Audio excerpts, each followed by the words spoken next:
امروز 3 می برابر است با روز جهانی آزادی مطبوعات و این روز جهانی در حال در افغانستان تجلیل میشه که مطبوعات این کشور در گرو گروه حاکم یعنی طالبان است و مطبوعات و رسانه های افغانستان از هیچ نوع آزادی برخوردار نیستند.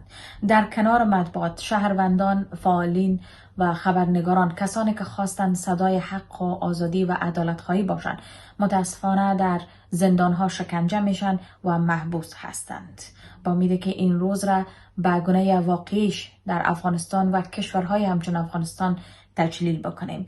در کنار افغانستان تعداد زیاد از کشورهایی است که متاسفانه مطبوعات و شهروندانش از آزادی اینچنینی برای بیان حق و عدالت و آزادی خواهی برخوردار نیستند و با امیده که در تمامی جهان شهروندان و مطبوعات کشورها برخوردار باشند از آزادی بیان، تفکر و اندیشهشان.